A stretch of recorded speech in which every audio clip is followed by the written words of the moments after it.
Tonight, as a new season is set to get underway, the Charge suddenly embroiled in controversy. You do have a team that has every right to say, this doesn't meet our needs. It's just stunning that the city could be so tone deaf. The PWHL asserting the team will not play at the arena at TD Place when it's renovated and downsized.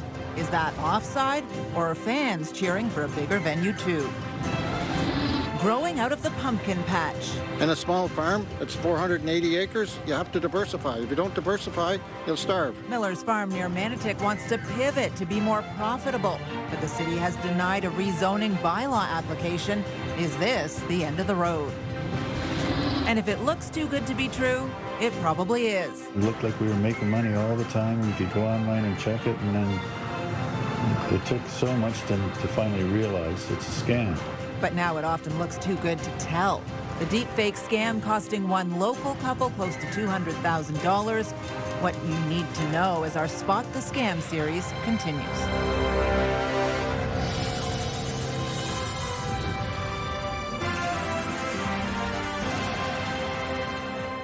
Good evening. We begin tonight with the face-off between the city and the PWHL over the future of the Ottawa Charge. The league is not ruling out moving the team elsewhere as it continues to push back against the plans for Lansdowne 2.0. CTV's Dylan Dyson joins us live with more on this. Dylan.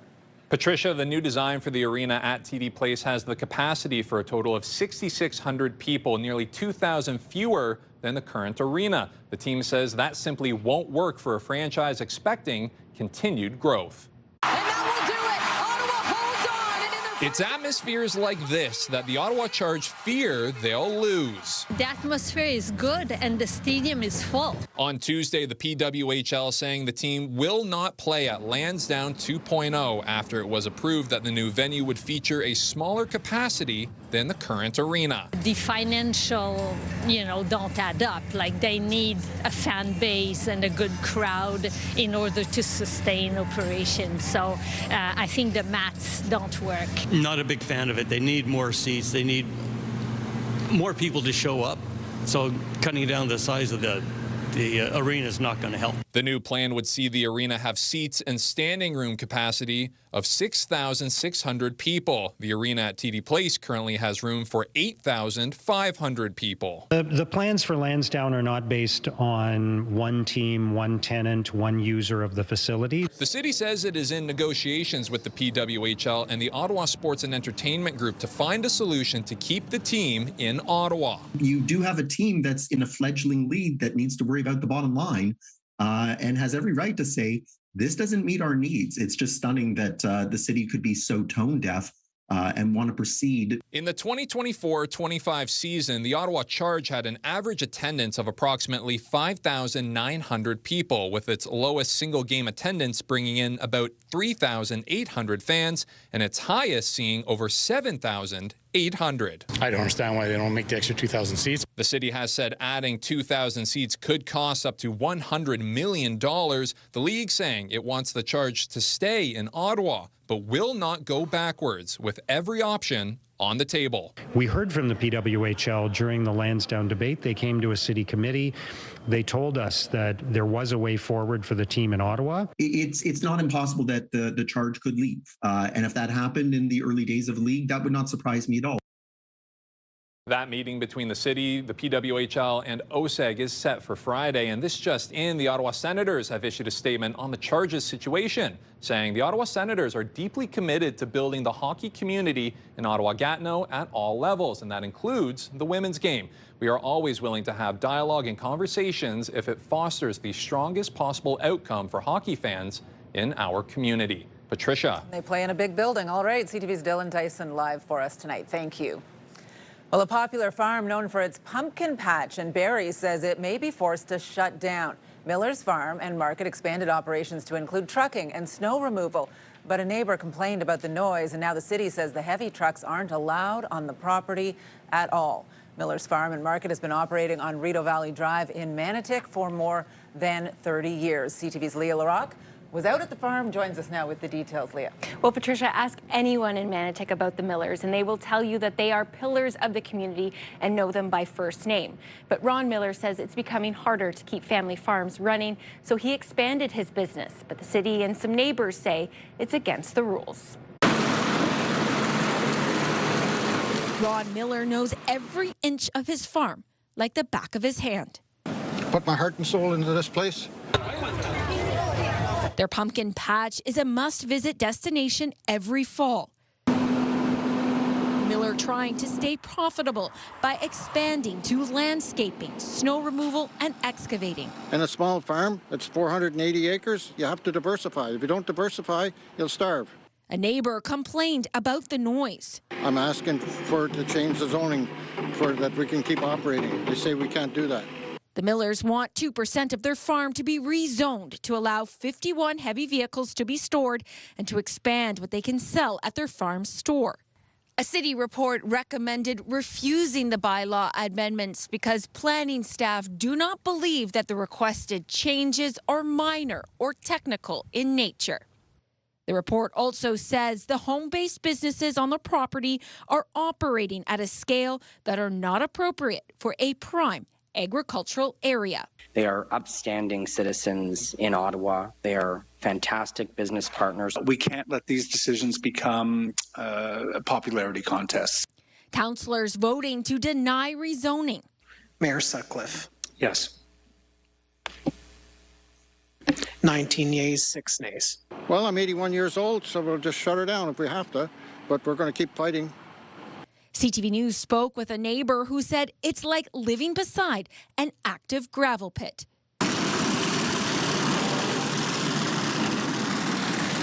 Miller looking for options, hoping he can keep his lifelong labor of love. My favorite memory is the kids coming in the fall. I try to make it a family affair. A neighbor tells us his calls to bylaw were only about commercial and industrial operations, not the farm itself. So what can the Millers do? They're considering perhaps taking this to the Ontario Land Tribunal or other options for the farm and business. But will it be enough to stay afloat? Ron Miller isn't sure. Patricia. All right, CTV's Leila Rock live for us tonight. Thank you.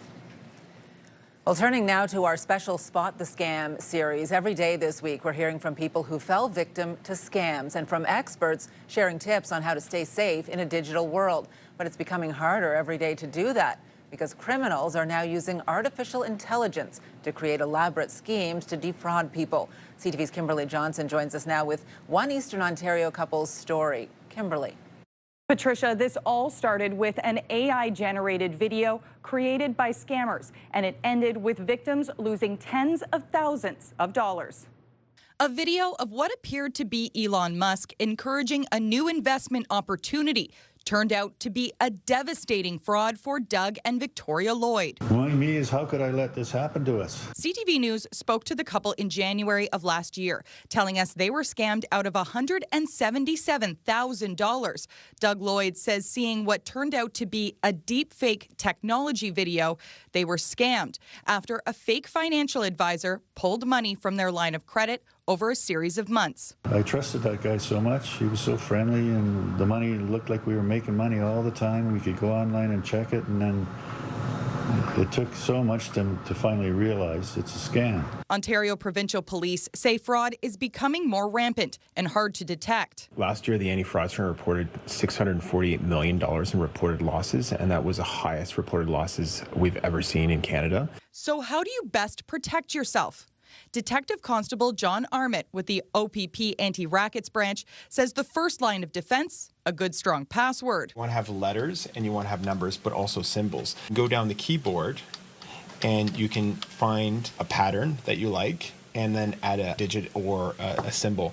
And a password like this, it's virtually impossible to crack. He says you can also think about a combination of unique phrases that are hard for others to guess. Set up facial recognition on your phone. I'm going to set up my face. Click Face ID and passcode in your settings. Position your face within the frame and follow the prompts. Then you go into the app you want to manage and click Require Face ID to enable it. That way, if anyone gets a hold of your phone, they're unable to access that app. Another is two-factor authentication. When you sign into a website, that site will now send you a code.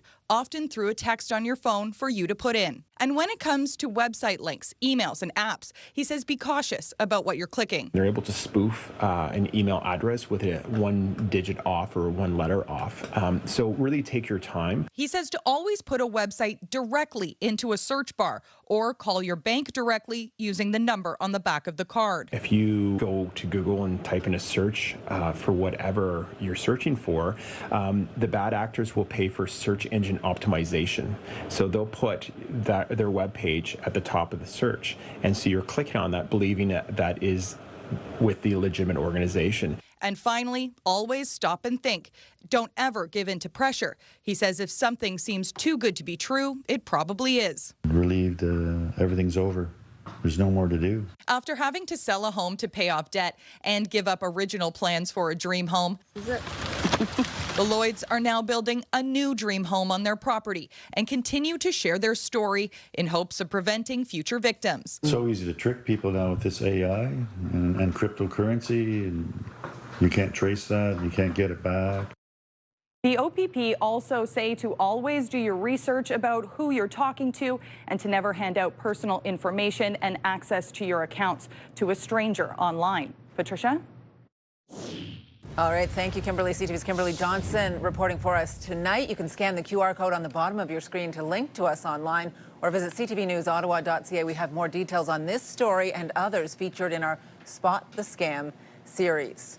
And coming up later in the newscast, we'll be joined by a cybersecurity expert to discuss how scammers are using artificial intelligence, what to watch out for, and how you can use AI to spot a scam. Still ahead, broadcasting from a dream location. It's Bell Media Day at the CHEO Dream Home in Manotick. Don't worry, we'll move them out if you win. That story coming up.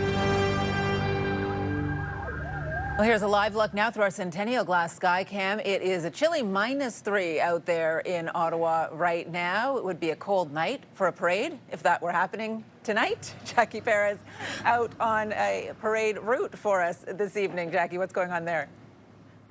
Yeah, well, the cold, Patricia, that's what's going on. Yeah, -3, feeling closer to about -5 when you factor in the wind chill. And the Ottawa Firefighters Association is joining me here. They've got the fire truck here decked out in some Christmas lights, gearing up for the parade that's happening on Saturday. Taking a look at our conditions for tonight, though, still pretty chilly. -4 is what we're going to go down to for the evening. Overnight conditions will be about -5, -7. The good news is the sunshine will be reappearing for here in Ottawa, at least for another day, getting to a daytime high of about 2 degrees. Now, right now, across the region, temperature sitting around -3, -6 in Bancroft, and -4 in Mont Tremblant. Partly cloudy skies are also for conditions as well for eastern Ontario. And as we look towards our futurecast Friday, there is the chance that we could see a snowy mix of rain as well as some flurries. We are keeping a close eye on this and how long it's going to last. These details and much more in a little bit. And I'm liking this. I don't know if you can see the toys, Patricia, a little closer. However, we will be tuning in more, or we will be talking more about the Help Santa Toy Parade in just a bit. But now we're going to take it back to you in studio. All right, thank you, Jackie.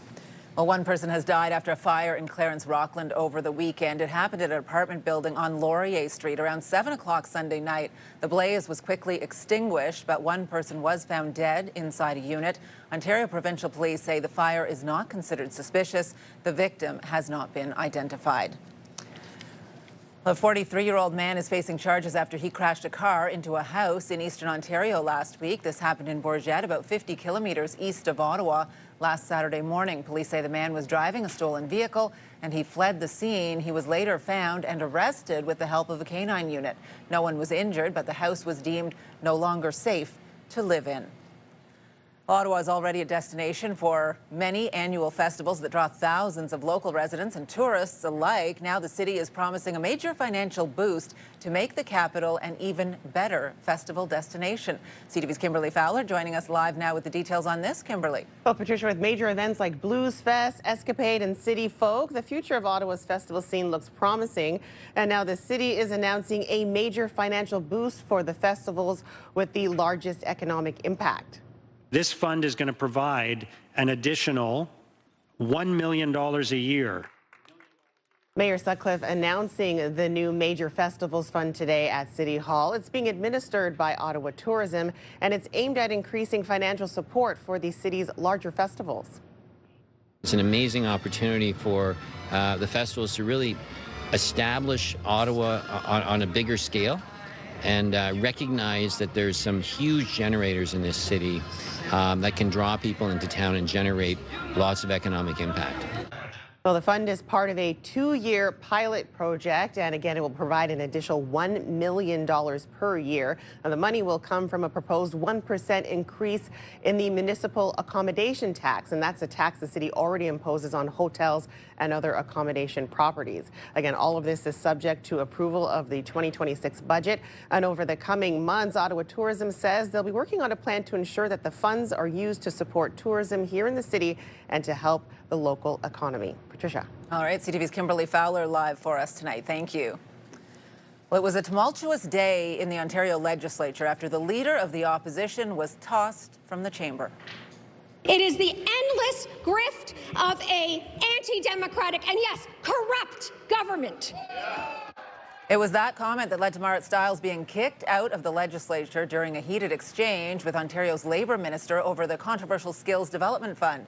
The fund has been dogged by allegations that the Labour Minister's office was improperly involved in selecting companies that would get money. Stiles was given the chance to recant her comments but refused and was escorted from the chamber. Also at Queen's Park today, MPPs approved Bill 33, which gives Ontario's education minister more power to take control of the province's school boards, even if they are not in financial trouble. The bill has sparked protests from critics who say it silences the voices of parents. Earlier this year, the Ford government assumed control of 5 school boards, including the Ottawa Carleton District School Board. Well, still ahead, it's what dreams are made of inside the 2025 Minto Dream Home in Manotick. It's the grand prize of the CHEO Dream of a Lifetime lottery. And it is beautiful. And Jackie, it is warm in that CHEO Dream Home. Yes, but my heart is warm now because look who's here. It is Santa. He is making Jackie. Hello, Santa. Come with me. You came early because you're preparing for the parade on Saturday. What can people do to help you out? Well, any new unwrapped toy would really help. Cash if you have cash. Coins, loonies, toonies, quarters, dimes, anything helps. But those who don't want to use cash, we have the boots, tap the boot. Yep. $10 a tap, and that's all you need. That's all I need. Well, thank you. Bring a toy or bring a donation, and we are more than happy to accept it to help Santa out. Here's a live look through our Centennial Glass Sky Cam overlooking Spark Street. It's -3, feeling more like -5 with this wind chill.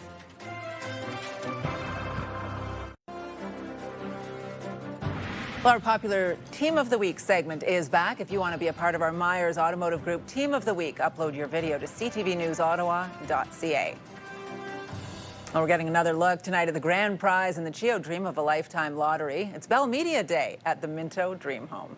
Welcome back to Ottawa Now, and we are broadcasting live from Manotick this afternoon. Come on down and check out the CHEO Dream Home. Christy Cameron broadcasting there. The home worth $3.7 million is on Skysail Place in Manotick. It comes fully furnished by Lazy Boy. The grand prize also includes a Mercedes-Benz car, gas card, and home cleaning for 1 year. And joining us now to talk about the home and the impact of the lottery is Tara Reid, Director of Lotteries and Events for the CHEO Foundation. Thank you so much for being here from the CHEO Dream Home.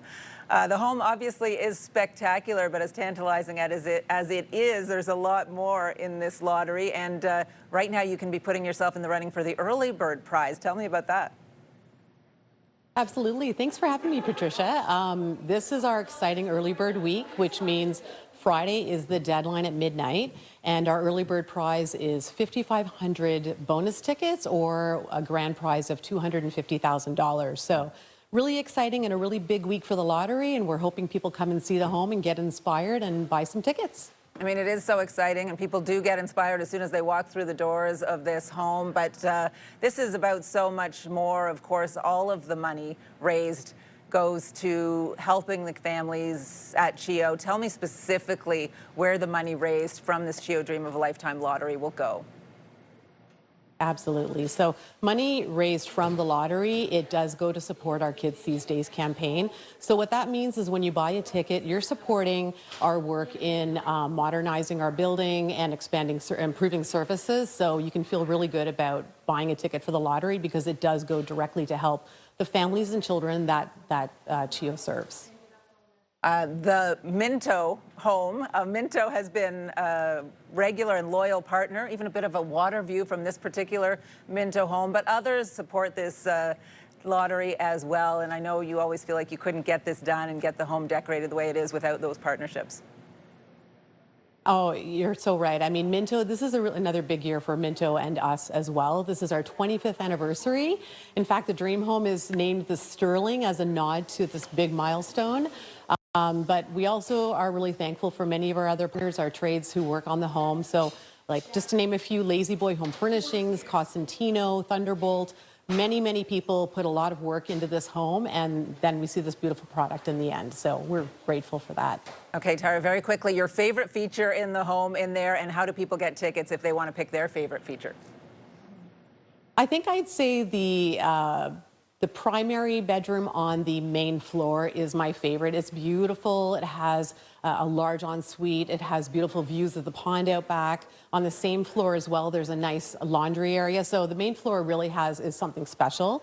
And to buy tickets, just go to dreamofalifetime.ca anytime and you can buy your tickets. Okay, excellent. A lot of people will be doing that right now, I'm sure. I love the walk-in closet in that primary ensuite as well, Tara. Yes. Thank you very much for this. Appreciate your time. Good luck with everything.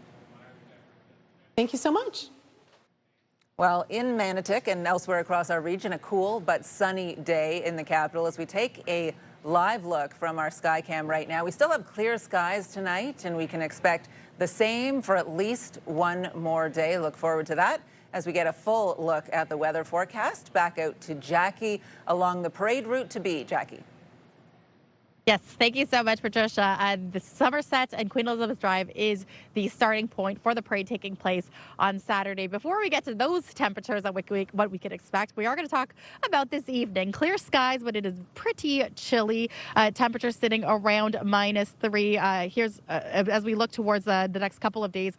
Tomorrow, cloudy skies is what we're going to start off with, and then it's going to be pretty dry conditions as well. So there will be some pop-up sunshine, especially down by Kingston and Brockville. As we look towards Friday, though, that's what we're keeping a close eye on. More rain for parts of the valley. We could see some freezing rain move through as well for parts of Ottawa, as well as parts of eastern Ontario. My fingers are crossed, though, by the time the tree lighting ceremony rolls around in the evening Friday, that it will be clear to enjoy the tree lighting ceremony. Right now, -3. We saw a daytime high of about 2 degrees. Overnight lows going down to about -7. When you factor in the wind chill, feeling closer to -10. We're getting to a daytime high about 2 degrees for our Thursday.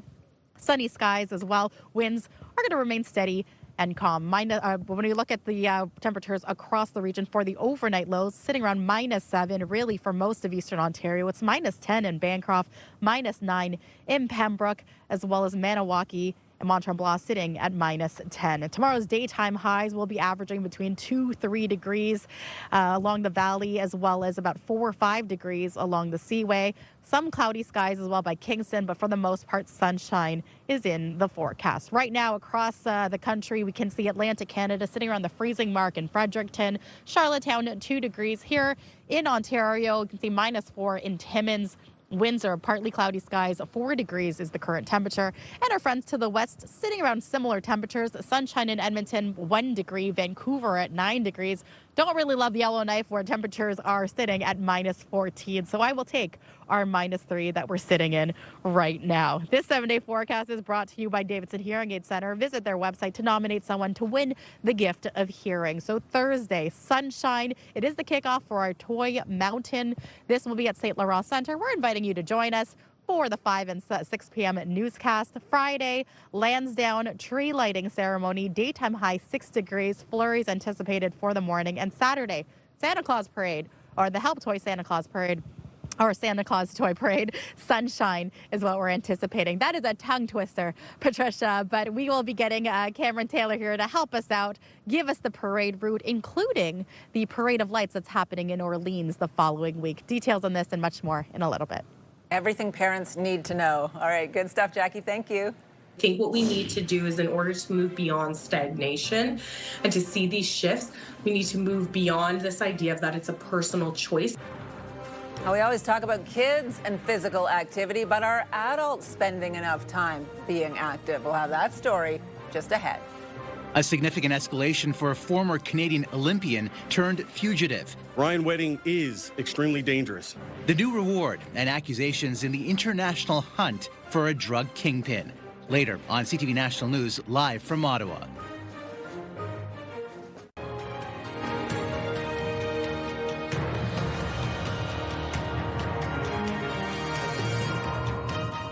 Well, now some other stories you need to know right now. A new report is warning less than half of Canadian adults are getting enough physical exercise. I think for so long we've considered physical activity a personal choice, a personal problem. And I think what we need to do is, in order to move beyond stagnation and to see these shifts, we need to move beyond this idea of that it's a personal choice and start making it a public health priority. In its 2025 report card, Participation finds just 46% of adults are meeting the guidelines for physical activity. The report says physical inactivity is costing the healthcare system $3.9 billion a year. So it is good for the environment, yes, but is most importantly good for the economics of everyday families who are struggling in this new world order. The province is working to encourage residents to buy energy-efficient appliances. The Home Renovation Savings Program, which initially provided rebates for energy-efficient renovations and improvements, now includes rebates of up to $200 for energy-efficient appliances. That includes refrigerators and washing machines. Algonquin provides really unique bachelor degrees, and the way that we put them together, the amount of activity with faculty members, smaller classrooms, that we can provide an amazing learning outcomes for students. Algonquin College hosting its annual Degree Discovery event tonight. Hundreds of future students, their families, and the community are invited to see what programs the college is offering starting in the new year. There will be 3 new bachelor degree programs: child and youth care, event and sports management, and science in nursing. Well, a sure sign of the season, snowmaking has begun at some of the ski hills in our region, including over at Camp Fortune. They posted this video to social media showing their snow-making machinery working hard to get the hill ready for skiers and snowboarders. Snowmaking has also started at Calabogie Peaks Resort. We want to go back to Jackie, who was on Queen Elizabeth Driveway, which is where the Help Santa Toy Parade will be happening on Saturday. So, Jackie, will they be making snow for this parade, or will they need to? I like this question, Patricia. Cameron Taylor, will they be making snow for the parade on Saturday? The answer is no, because we have sunshine, but maybe flurries, maybe. I would love for there to be a little bit of snow for this. Oh, I just love it when it's it's a snow globe coming down out of this. It's great. I love that. You are the parade chair, not just for this year specifically, not just for the Help Santa Toy Parade, but also the Parade of Lights. We'll get to that in just a minute, but let's talk about this year. Really excited, new parade route. Talk to me about the route. Yeah, so we decided that we wanted a slightly more scenic route. You know, we're going to go down the canal this year. So we're here actually at the corner of Somerset West and the Queen Elizabeth Driveway. And we're going to start here on Saturday morning, 11 o'clock sharp. Don't be late. And then we're going to proceed south to Lansdowne Park all the way around past Petrolia Bridge. And we're hoping that everyone's going to fill both sides all the way to the canal. You can come across the canal bridges. It's going to be lovely. I love this. What do you look most forward to in terms of participants, in terms of the ambiance of the Help Santa Toy Parade? I think it's lovely to see kids scream when they see us coming down the road. You know, I had the opportunity to walk closer to the back a couple of years ago, and when Santa comes around the corner, or when he comes within sight, everybody is very excited. There's a lot of stoke out there. It's good. Yes, and I mean, you also talked about the live bands, dancers, the local community also coming by. Yeah, you know what? The pipe bands are fantastic. We're lucky enough to have the GGs coming this time. The Governor General's Foot Guards are going to be piping for us, which is going to be fantastic to have representatives from there. And Santa's sleigh has had a remodel this year. Ooh. Yeah, the 2025 model of Santa's sleigh is coming out of the workshop for this weekend. Okay, kids, pay attention. Santa has a new ride coming to town. Yeah. And if they can't make it this Saturday, there is still another opportunity to help Santa.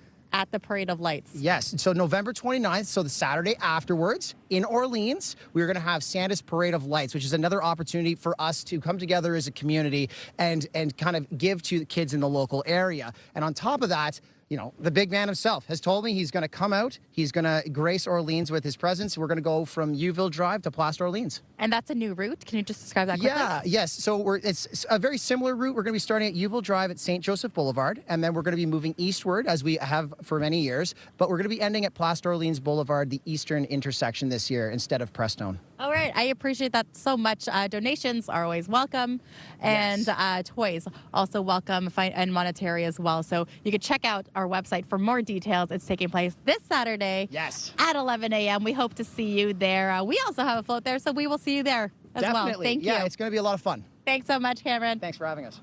Looks like a really comfy way to do an interview. I like it. Leaning up against a fire truck. Thank you very much, Jackie. Scams and frauds are increasing, and definitely the AI landscape has changed the way we operate and how we look at things as well as how criminals are looking at things. Well, just ahead, our Spot the Scam Week coverage continues. We'll speak with a cybersecurity expert what you need to know about how scammers are using artificial intelligence. Get the latest live local breaking news. Sign up now for our morning and evening CTV News Ottawa newsletter. The best local content from CTV News, Your Morning Ottawa, and News Talk 580 CFRA. Get it all in one place. Sign up now at ctvnewsottawa.ca. The CTV News Ottawa newsletter is brought to you in part by CAA Business.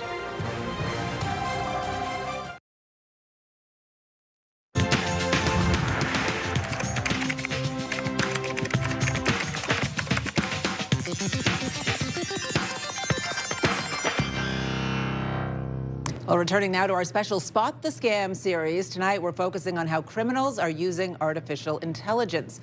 Earlier in the newscast, we heard from an Ottawa couple scammed out of $177,000.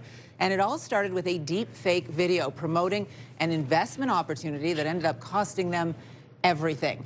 Joining us now is Among Honda, a partner at EY Canada and cybersecurity expert. Thank you for being here. Let's talk about EY Canada's latest cybersecurity threat outlook report and just what it is showing us. Thank you for having me, Patricia. It's a pleasure to be here.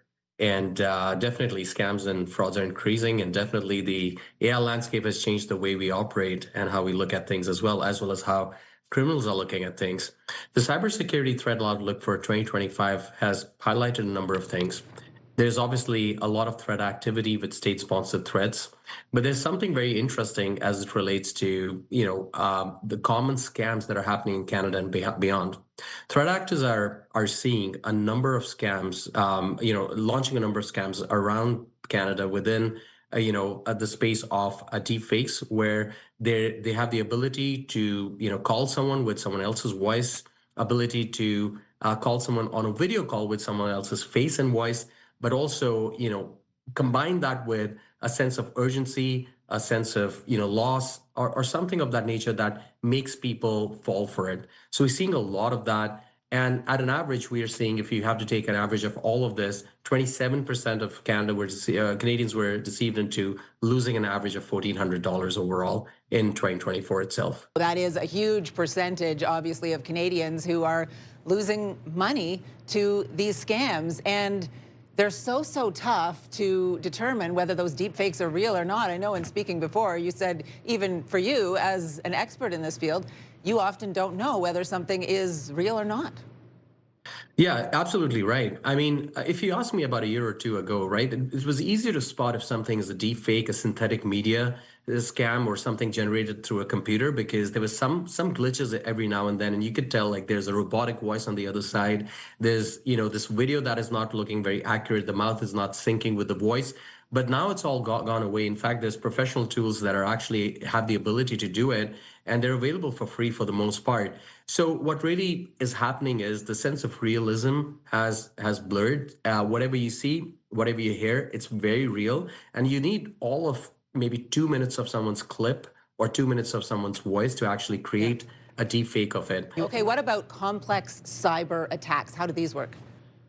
So complex cyber attacks, I would not call them so complex because they're becoming easier by the day, but a complex cyber attack let's say, about a couple of years ago, you're still getting phishing emails. Somebody sends you a very good email, too good to be true, but somebody can click on it. Now what's happening is you get a call, and that call can be from someone you know. It could be a call from me to someone that they know, like they know me. And that is followed by, let's say, an invite, a meeting invite, where somebody joins the call and says, well, can you install this on your laptop, and gains full control of the system. And that can happen to individuals. That can happen to, people who are in corporations. Some of the other scams that are happening are investment scams, where they ask you to invest a small amount, let's say $100, and they show how much it's grown. It's grown to, let's say, $15,000, and they keep asking you to invest and ask for control over your bank accounts as well. And that leads to very often a full loss of savings or whatever is in the bank account. Yeah, I mean, there's so many scams, and as you go through them, I think people find it overwhelming. When we talked before on radio, I asked you, is there a chance that this just all becomes too much and eventually the bad guys win and the good guys are struggling to keep up? And you were very reassuring in saying, no, you don't think that will happen. And that is because why? The good guys are using the AI as well and fighting back? That's right. So look, there's, bad guys are not taking over. The losses are there. There's always going to be a place where bad guys are going to be misusing the technology when it comes out. But having said that, the coalition we formed within Canada of the banks, the telcos, major consulting organizations in cybersecurity and others, they're trying to help people through it. They're trying to help educate. I've been seeing a lot of educational campaigns. I mean, it still starts with education. A lot of educational campaigns being launched by the banks to talk about deepfakes, talk about frauds. And now there's technologies that are coming up which are going to be able to tell us if this is an AI or if this is a person. While it's not released at scale, but I see that coming out in the next few years as well. Okay, and so we're talking about how businesses can help us out. Just quickly, can we use ChatGPT? Can we use AI ourselves in our own defense? So talking about ChatGPT, I would say one of the days I actually used ChatGPT to create AI image of somebody like completely fake, and I put it on another tool like that, and the other tool was not able to tell me if this is an AI generated image. So the answer is to some extent you can. So you can use that to help you out, but you cannot rely on the results of that. But that definitely is one of the tools. In fact, AI in itself is being used to determine if something is AI, but it's not foolproof. All right. Thank you, Among Hongda. We've covered a lot of ground. Appreciate it. Partner at EY Canada and cybersecurity expert. Appreciate your time. Thank you for your time. Well, we have extended coverage of how scammers are using artificial intelligence. There are more stories online at ctvnewsottawa.ca. And tomorrow night, we'll share the top scams here in Ottawa. We realize now that we've been defrauded royally. From door-to-door scams to bank investigator fraud, we'll be joined by an Ottawa police detective who will share advice on how to spot the scams happening in our city.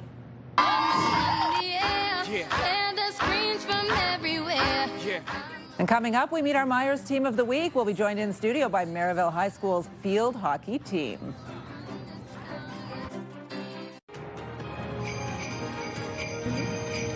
Well, the Belmedia building is lit up bigger and brighter this year thanks to our friends at Christmas Decor from Nutrilon. Well, it is time to meet our Myers Team of the Week. Teams are invited to send us a video to describe why their group is the greatest. Tonight, we're joined by the Merivale High School girls field hockey team. Meeting my best friends. Field hockey means for everlasting friendship. Yeah! Everlasting friendship. Love it. There are 20 players on this team, students in grades 9 to 12. They've won the National Capital Secondary School Athletic Association Championships 4 years in a row, which means they got to go to OFSA, and they placed 4th at OFSA in 2024, which is pretty amazing. And here they are in studio. Very happy to have all of you here. This is super fun for me to get to talk to you a little bit about field hockey. So you're a senior, Maddie. Yeah. And you guys have had some great success your whole time there. How tough is it going to be to give this up?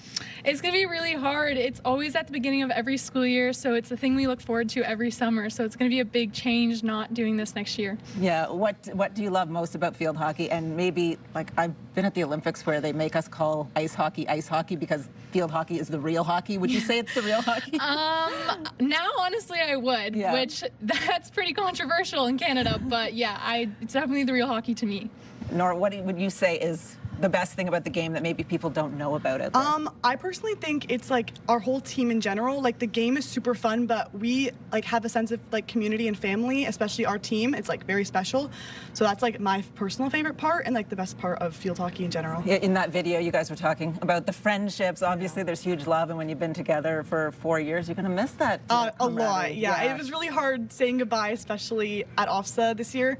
But yeah, it's going to be hard to miss. Who else is a senior? Put up your hands if you're a senior here. Yeah, okay, we got a few of them. And Izzy, the money that you're going to get here from Myers, $1,000, helps when you guys are making all these trips to OFSA, right? It's not cheap. Yeah, going to OFSA is really expensive, so this money is going to really help with the expenses we had to pay to go to OFSA since it's not cheap.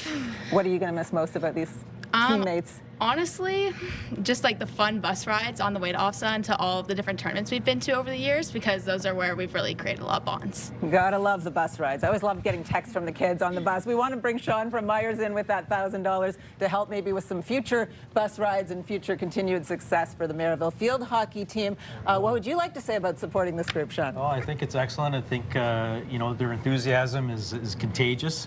You know, on behalf of the Myers Group, we're very proud to present you this Myers Team of the Week award. So congratulations. Awesome. As we're going out, can we do a quick cheer real fast here? Yeah. Okay. We'll give it a 3, 2. You want me to hold the check for you? All right. Here we go. 3, 2, 1. Marauders on 2! 1, 2, Marauders!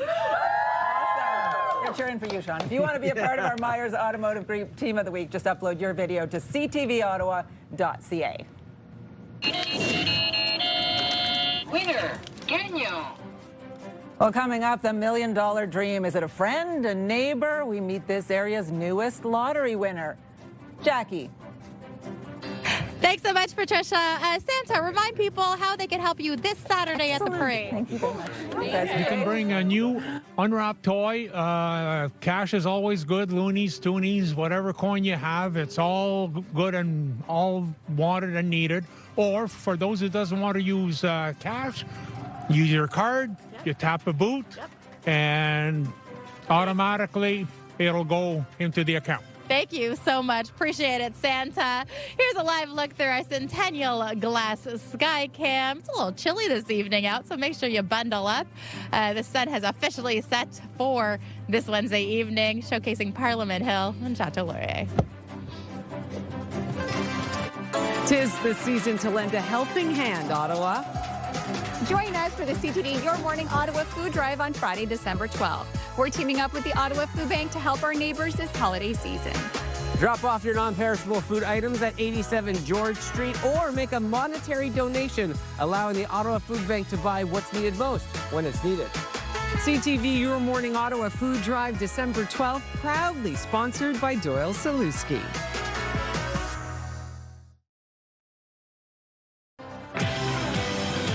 Tomorrow on CTV Your Morning Ottawa, a Canadian ice cream company has been named Ice Cream Maker of the Year. Chapman's Ice Cream joins us on the show tomorrow. Wake up the right way with Your Morning Ottawa starting at 6.